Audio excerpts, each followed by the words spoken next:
Assalamualaikum warahmatullahi wabarakatuh.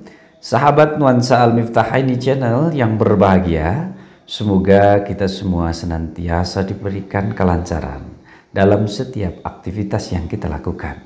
Semoga Allah Subhanahu wa taala selalu memberikan kesehatan baik lahir dan batin kepada kita semua. Pada kesempatan saat ini saya bersama anak-anak saya, Mas Sigit dan juga Mas Muslih, pada malam ini datang ke sini untuk membagi pengalaman ya Mas. Pengalaman selama 3 tahun mereka mengaplikasikan atau belajar bahasa internasional, yakni bahasa Inggris. Nuansa Al-Miftahaini Channel.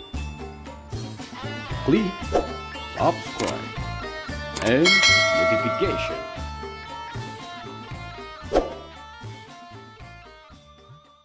Baik, yang pertama coba Mas Sigit untuk memperkenalkan diri. Assalamualaikum warahmatullahi wabarakatuh. Waalaikumsalam warahmatullahi wabarakatuh. Perkenalkan, nama saya Sigit Ria Irawan. Asal saya dari Kerinjing, Watu Malang, Wonosobo. Perkenalkan, nama saya Ahmad Muslih. Saya dari Dusun Topingan, Desa Sitiharjo, Garung, Wonosobo. Baik Mas, coba ini satu-satu ya, saya akan memulainya dari Mr. Boy terlebih dahulu. Pertanyaan yang pertama adalah, coba sampean ceritakan pengalaman di saat sampean itu pertama kali berbahasa Inggris. Dulu saya pernah sekolah, itu kan ada mata pelajaran ya, yang paling nggak suka itu mata pelajaran bahasa Inggris dan yang lain-lain, matematika. Saat itu kan pondok sini berbahasa Inggris, mulai itulah saya suka berbahasa Inggris dan terus belajar tentang bahasa Inggris. Dulu saya sangat kesulitan saat berbicara bahasa Inggris karena kurangnya kosakata dan grammarnya dan lain-lain. Dulu saya menghafalkan itu kayak orang gila. Kalau menghafalkan sambil menyentuh bendanya. Contoh, ini meja, cari dulu di kamus. Oh, meja itu table. Gelas. Oh, gelas apa? Gelas. Serta window harus lihat dulu. Ya, dipegang ya. Barangnya dipegang sembari sebut nama bahasa Inggrisnya gitu. Kayak orang gila gitu. Iya. Dan terus menerus saya cari-cari sambil jalan-jalan tuh pegang kamus karena kurangnya kosakata. Pertama kali bahasa Inggris saya diam kayak orang bisu itu. Yang saya tahu itu hanya yes dan no. Modalnya 2 ya, yes dan no saat itu. Dan pada saat itu mau ngobrol apa itu nggak bisa ya. Bisa. Berarti satu persatu yang buka kamus, dihafalin sambil menyentuh barang.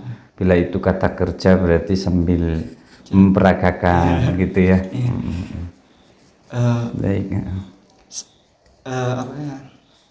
Teman-teman juga bingung sama saya karena saya nggak berbicara.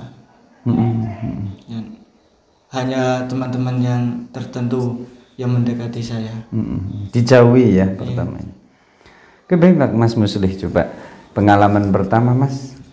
Kalau pengalaman pertama berbahasa Inggris, tentu merasa kesulitan, apalagi melihat seperti Mas Sigit sudah bisa berbicara di kamar, dan saya pun hanya mendengar sambil menebak apa arti itu. Kalau mengira. Ya. Waktu itu Mas Sigit sama teman-teman sudah menggunakan peraga tangan seperti orang bisu belum, Mas? Saat pertama kamu? Pertama sudah mulai bisa berbicara. Nah, pada saat awal saya berbahasa Inggris, tentu masih banyak lupa. Terutama itu pada saat pertama kali bangun tidur setelah berbahasa Inggris. Waktu itu Mas Sigit membangunkan saya, tapi di sini kan cuacanya cukup dingin. Saya mencari jaket saya, seharusnya sudah berbahasa Inggris, tapi karena lupa saya menggunakan bahasa Jawa. Dan saat teman-teman mengingatkan saya untuk berbicara bahasa Inggris, tapi saya masih belum sadar, dan itu berulang kali sampai saat saya sadar langsung beristighfar sebanyak mungkin karena cukup merasa bersalah. Ya, merasa melanggar peraturan ya, Mas. Iya. Otomatis minta ampun sama Allah, nanti dia. Itu pengalamannya Mas Musli. Coba Mas, kejadian yang unik Mas Sigit tentang pertama awal mula kamu mencoba praktek berbahasa Inggris di awal-awal tahun. Kejadian yang unik itu Jawa diinggriskan. Ya. Seperti contoh Nyuwun Sewu. Nyuwun Sewu diinggriskan kan, give me 1,000. Give me 1,000. Kan yang asli permisi. Ya. Excuse me itu. Tapi dijawakan menjadi give me 1,000. Give me 1,000. Dan yang lucu-lucu lagi itu kambekan. Mengkambekan ya. Itu kejadian di mana itu kambekan? Di koperasi. Di koperasi ya. Karena nggak ada jujul ya. Kembalian. Jadi mau beli. Mau beli. Setelah beli uangnya kelebihan lalu nanti ada uang kembalinya. Nah, kembali itu bahasa Inggrisnya back. Nah, jadi mau minta kembalian ngomongnya I ask to you come back. Oke, itu bahasa awal ya yang unik ya. Teman saya pernah itu kan kalau menjawab terima kasih kan sama-sama. Ya, karena di Inggris itu sama adalah same, maka same gitu pada. Oke. Sama-sama itu diterjemahkan menjadi same di mana seharusnya bila ada orang berkata terima kasih, kita mesti menjawab you're welcome gitu ya. Oke, itu pengalamannya Mas Musli, Mas, yang unik Mas. Kalau kejadian unik yaitu kan pertama kali berbahasa Inggris, setelah itu mendapat jatah libur 3 hari di rumah untuk menengok keluarga ya. Nah, saat itu saya berkunjung ke rumah kakek saya dengan berbicara bahasa Inggris. Lalu kakek saya itu setelah saya pulang justru mengejar ke rumah saya dan bertanya kepada ibu, kok anak baru 40 hari di pesantren sudah gila. Yang tidak jelas kayak gitu. Ya. Pada waktu itu almarhum kakek itu cukup kaget karena saya belum mengabari kalau sudah 40 hari berbahasa Inggris. Nah, ibu pun menjawab kalau itu adalah sebuah tirakat bahasa Inggris yang dimana kakek itu tidak paham. Lalu pada hari kedua saya ke sekolahan untuk mengambil ijazah, dan di situ juga diprank oleh guru sekolahan saya. Disuruh untuk berbahasa Jawa karena guru itu bilang sama saya, Tuh, songkok pondok bahasa Jawa baik. Godaan ya, Ora. jadi godaan. Tapi saya pun menjawab tidak karena ini adalah sebuah tirakat. Dan kepala sekolah juga kagum sebenarnya, tapi Sulit merasa memahami. kesulitan untuk memahami. Jadi dikira gila ya awalnya kalau belum ngabari ya. Ya. Baik, itu unik sekali memang. Lalu coba Mas ceritakan nih Mas Sigit, tanggapan masyarakat di awal-awal kamu mempraktekkan tantangan berbahasa Inggris selama 3 tahun, tapi di awal-awal tahun pertama. Tanggapan masyarakat menurut saya itu berbeda-beda. Ada yang suka dan ada yang enggak. Karena yang suka itu pasti bisa bahasa Inggris. Kalau yang enggak suka ya belum. Yang nggak suka Mas, coba ceritakan Mas. Yang enggak suka pernah saya itu dikira gila. Sama. Dikira gila, dikira bisu, dikira macam-macam. Pernah dimarahin di toko. Di toko. Karena saya menggunakan bahasa Inggris dan penjual itu kesulitan. Orang mana sih kamu? Saya bilang orang NQ. Oh, enggak Indonesia ya? Luar ya? Kiranya itu NQ bukan Indonesia gitu. Itu ya. Itu tanggapan ya yang seringnya dimarahi pada awal-awal. Sering. Apakah sekarang masih nemuin masyarakat yang mungkin memarahi atau bagaimana, jadi belum tahu tentang program santren atau gimana?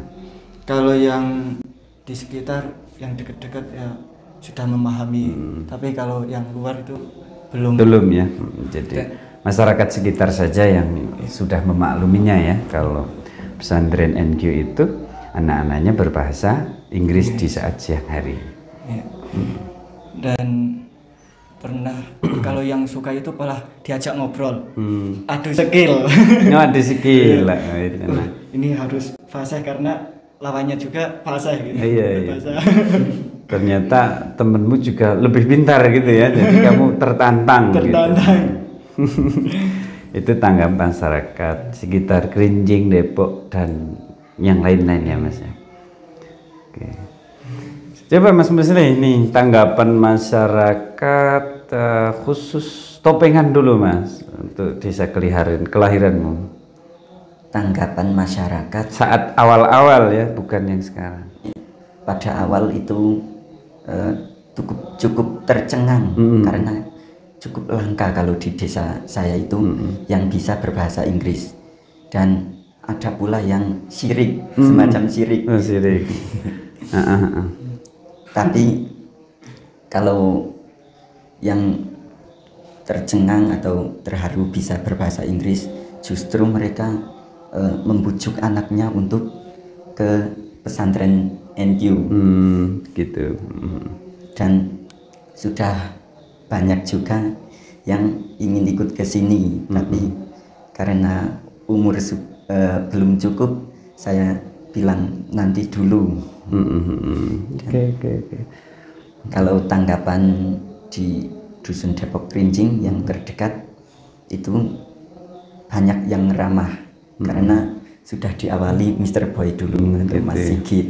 Jadi yang paling merasa tertantang awalnya Mr. Boy ya, sebagai santri senior ya. Ya.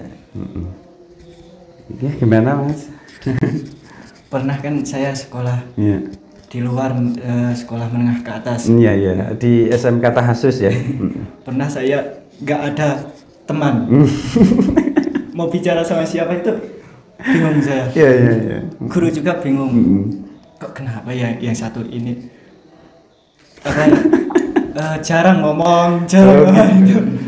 Iya, kamu bingung ya mau ngomong, bingung. Mereka juga belum pernah ya disampaikan ke mereka. Belum pernah saya jelaskan. Karena kalau saya itu sedang tirakat. Dikirain bisu mungkin ya Mas, kalau orang bisu. lain ya. Karena kalau mau ngomong itu nulis dulu. Nulis, karena saya kekurangan kosakata kan kalau bahasa Jawa saya merasa gimana gitu kan al hormatu khair minat ta'ah, lebih baik hormat daripada taat. Syukur-syukur dua-duanya gitu ya Mas ya. Ya, itu yang saya genggam. Mungkin sudah ada lagi gitu ya. Kalau tanggapan yang mungkin kurang baik itu ketika ada orang yang bisa berbahasa Inggris dikira itu kita pamer, karena mereka pun bisa, tapi kalau bercakap dengan orang sekitar itu masih berbahasa Indonesia. Nah, ketika kita disangka pamer, kita pun berusaha menjelaskan bahwa itu tirakat, tapi karena mungkin masih belum diterima, ya kita pun membalasnya dengan senyuman saja dan mencoba untuk melupakan hal itu. Nah, dan juga seperti tanggapan masyarakat ketika bersapa dengan kita itu, kalau yang ramah kita mencoba, karena kalau dengan masyarakat dengan berbahasa Inggris tidak mungkin menyulitkan paham untuk bersapa, maka kita menggunakan gerakan atau kayak isyarat, semacam ya. isyarat, semacam Orang senyum bisu gitu ya. Ya. Jadi menggunakan senyuman. Ya. Karena mau ngomong pakai bahasa Inggris, kita sudah tahu mereka nggak paham. Kalau mau tidak jawab itu kurang sopan. Akhirnya mengambil isyarat gitu ya, dengan segala risikonya ya Mas ya. Iya. Oke, jadi gitu ya cerita. ada lagi. Oh iya. Pernah saya itu mau beli ditolak mentah-mentah Oh sama gitu. warung. Warung. Iya, Sekarang masih ya. Kalau sekarang sudah Sudah enggak. paham. Dulu itu wah. Jangan sebut nama ya Mas ya. Oke. Di sini nggak menerima bahasa Inggris. Oh, saya di hati itu merasa gimana gitu. Sakit sekali ya Mas. iya. Itu di kampung halamanmu atau yang bukan ya? Ya, di sekitarnya. Sekitarnya lagi ya. Baik. Oke. Masih ada Mas di sini ya. Tanggapan masyarakat di sekitar itu, kalau mereka yang bisa berbahasa Inggris ya kadang seperti Mr. Boy diajak untuk berkomunikasi. Nah, di saat ditanya kamu itu orang mana, kadang ada yang mengira kalau saya itu orang Papua Nugini. Apa kelihatan hitam atau gimana? Yang mungkin bukan orang kulit putih lah ya, karena bukan orang Inggris, Australia, tapi karena bicaranya bukan bahasa Indonesia ataupun Jawa, sehingga satu-satunya pilihan mereka ya Papua mungkin ya Mas. Ya lucu ya. Dan justru itu tanya, kamu itu sekolah di mana kok pandai berbicara bahasa Inggris? Saya jawab Sembrani. Karena dia ingin anaknya juga bisa berbahasa Inggris. Oke, baik ya, itu adalah tanggapan masyarakat Mas ya. Sekarang tanggapan ortu Mas. Di awal-awal kalian semua mempraktekkan ujian selama 3 tahun. Tahun pertama bagaimana itu? Tanggapan ortu saya itu mensupport sepenuhnya ya. Karena untuk menyiapkan di masa depan. Karena masa depan mungkin sudah bahasanya itu sudah campur-campuran. Dan cita-cita yang tinggi belajar ke luar negeri. Nah gitu, sampai belajar ke luar negeri itu adalah bagian dari cita-cita. Mungkin termasuk kerja di luar negeri mungkin Mas waktu itu. Iya. Sampai ke situ. Dan traveling juga. Ya, hobi traveling ya. Kamu kan adventure. My life is my adventure gitu. Oke, Mas Sigit jadi sepenuhnya didukung oleh orang tua. Coba Mas Musli, apakah didukung langsung atau mengalami proses gitu? Kalau saya pada awal-awal itu orang tua mendukung, tapi juga ada sisi lain, yaitu merasa kesulitan untuk menanggapi di saat Pentingnya berkepentingan di sini. Dan kalau ditanya, saya itu menjawabnya hanya bisa dengan tulisan. Nah, itu cukup merepotkan kedua orang tua. Tapi di sisi lain itu sangat bangga karena bisa berbicara bahasa Inggris. Tantangannya selama 3 tahun merasa sangat sulit ya. Ya. Di saat awal-awal kan pesantren NQ waktu lapanan masih menggunakan bahasa Inggris. Mulai tahun keberapa untuk lapanan sudah bisa menggunakan bahasa Kromo? Tahun ketiga. Tahun ketiga. Mas Sigit dapat berapa tahun? 3. Semenjak maksudnya semenjak selalu lapanan orang tua datang ke sini itu menggunakan bahasa Jawa sudah berapa tahun? Sudah 2,5. 2,5. Mas Musli? Juga Sama ya, sudah 2,5 ini ya, 2,5 tahun ini berarti sudah diperbolehkan untuk menggunakan bahasa daerahnya masing-masing di saat lapanan. Lapanannya Minggu Kliwon sama Sabtu Wage ya, betul ya, Sabtu Wage dan Minggu Kliwon adalah bahasa daerahnya masing-masing begitu. Baik, nah coba sekarang masih ada Mas yang lain Mas, silahkan Mas, tentang ini tanggapan ortu gitu ya. Dulu pernah ortu saya kebingungan juga. Ya sama juga sama itu Mas Musleh, kebingungan untuk percakapan. Nulis aja nulis. Iya. Suruh nulis. Dan seringnya saya menggunakan bahasa Inggris, ortu saya itu juga hampir bisa. Ya, tomorrow itu, besok. Mbah saya juga. Mbahnya juga. Ya, jadi keluarga sudah jadi terbiasa mendengarkan bahasa-bahasa yang asing sebelumnya ya. Oke Mas, jadi selama 3 tahun, kalau masih sedikit lebih ya, berarti jadi berapa tahun kamu untuk kewajiban berbahasa Inggris? Jadinya sampai tahun kemarin jadi berapa tahun? 3,5. 3,5 ya. Pada dasarnya pesantren NQ kan hanya diwajibkan selama 3 tahun. Kamu dapatnya? Hampir 4. Oh, hampir 4. Nah, kalau Mas Musli? Juga hampir 4. Hampir 4. Ya, sekarang kalian semua kan sudah berbahasa Indonesia, itu tidak masalah. Berbahasa, ya sesuaikan lah ya, sesuaikan kepada siapapun sekitar manusia yang menggunakan bahasa Jawa, ya kamu bisa menggunakan bahasa Jawa, tapi Abi harapkan menggunakan kromo karena mencerminkan keadaban pondok pesantren.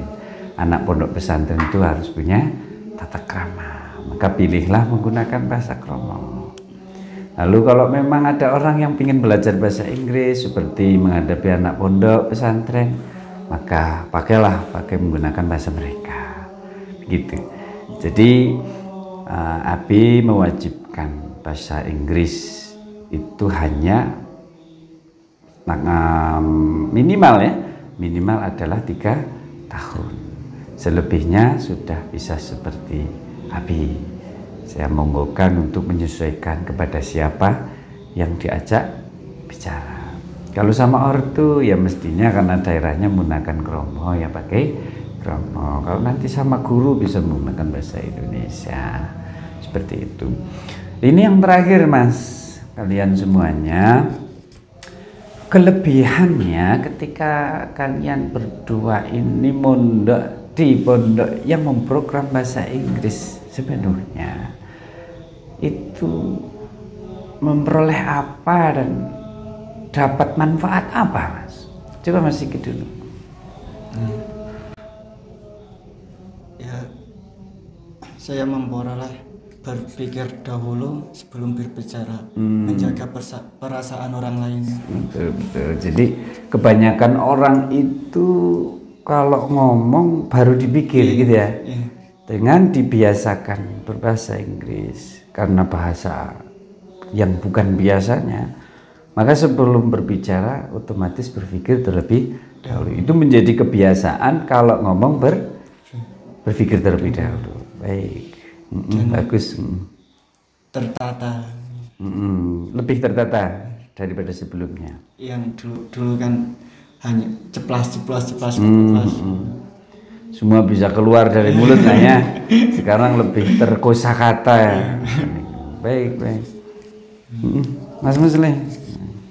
Kalau saya hampir mirip dengan Mas Sigit, yaitu lebih bisa menjaga perasaan orang lain ketika kita ingin berbicara sesuatu yang kurang mengenakan.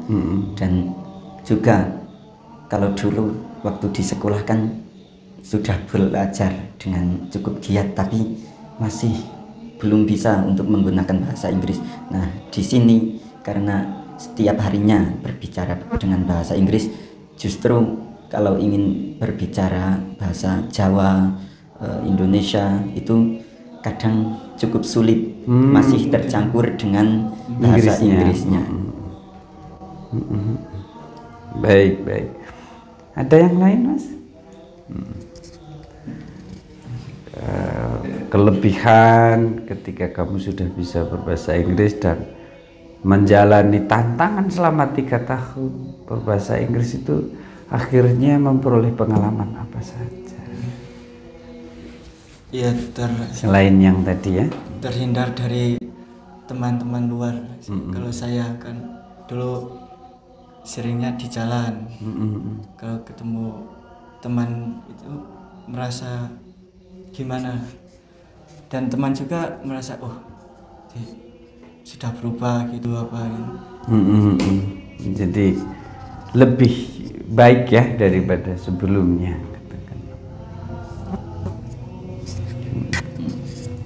Kalau saya bisa menjadi lebih percaya diri kalau bertemu dengan seperti orang bule atau orang yang kadang berbicara campur lebih dengan, modern ya lebih modern. Ketika mereka menggunakan bahasa kontemporer, bahasa-bahasa ilmiah, bahasa-bahasa orang-orang yang berpendidikan tinggi, kamu udah nggak kaget-kaget amat ya Mas ya?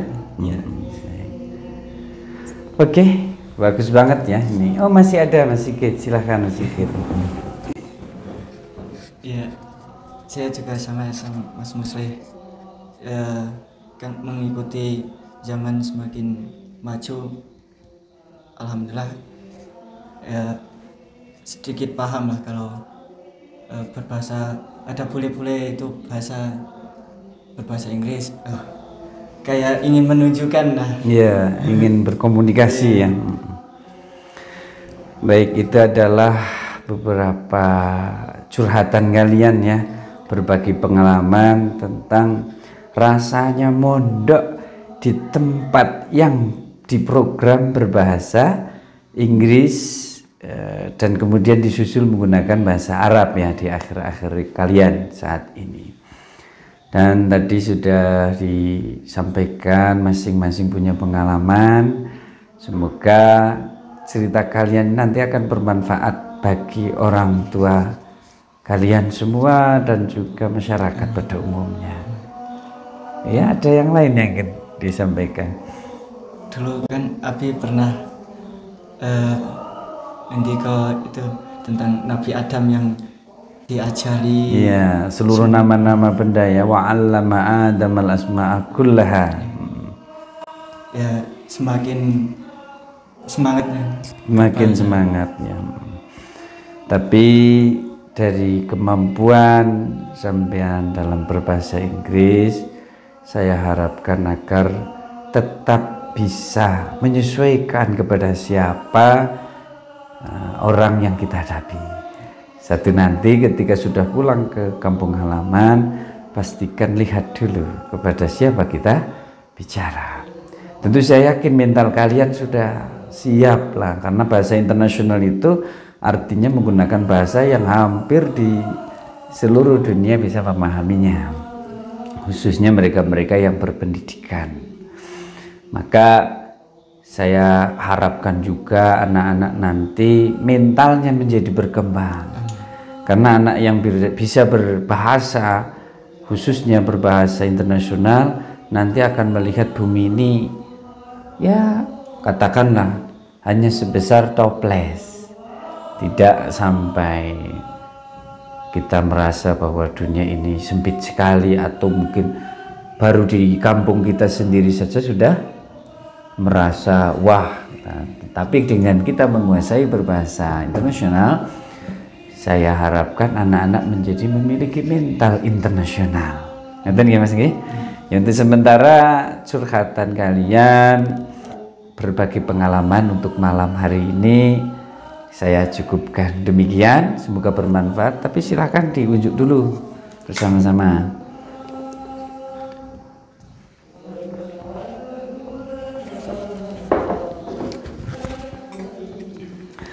Baik, terima kasih ya anak-anakku semuanya yang malam ini berkenan untuk berbagi pengalaman kalian saat awal-awal menggunakan bahasa Inggris. Berarti kalau untuk saat ini kalian sudah tidak ada tantangan apapun ya kalau untuk mempraktikkan bahasa Inggris? Tinggal logatnya. Logatnya ya, nada.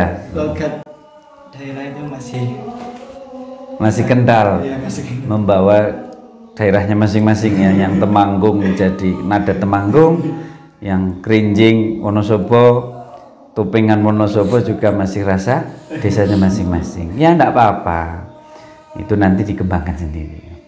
Baik, pemirsa sahabat Nuansa Al-Miftahaini Channel, demikianlah pengalaman tentang awal mula mereka berusaha untuk menguasai bahasa internasional di Pondok Pesantren Tahfidzul Quran Nasha'ihul Qulub, di mana di Pondok Pesantren Tahfidzul Quran Nasha'ihul Qulub ini diwajibkanlah berbahasa Inggris selama 3 tahun. Untuk siang hari, kemudian di malam hari mereka berkewajiban untuk menggunakan bahasa Arab, yakni bahasa Al-Quran. Itu semata-mata dilakukan agar pembiasaan bisa mereka alami. Karena apa? Karena tatkala para santri berada di rumah, tentu untuk memprogram bahasa asing, dalam hal ini bahasa Inggris maupun bahasa Arab, di situ orang tua pasti merasa kesulitan dan tidak semuanya sanggup untuk membimbingnya. Maka pesantrenlah menjadi tempat untuk belajar.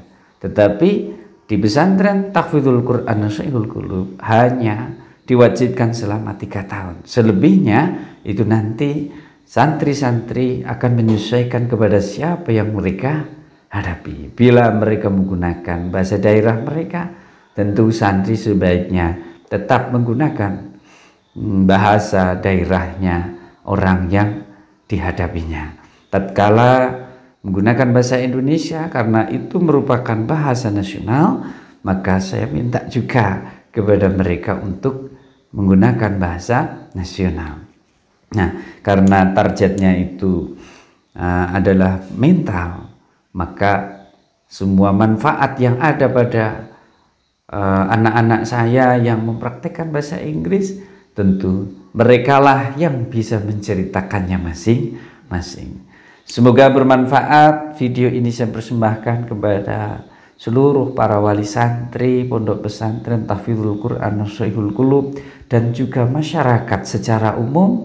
Semoga saja panjenengan semua bisa memperoleh dan mendapatkan manfaat dari perbincangan saya dengan anak-anak saya. Wallahul muwaffiq ila aqwamit thariq. Wassalamualaikum warahmatullahi wabarakatuh. Silakan Mas, dinikmati Mas.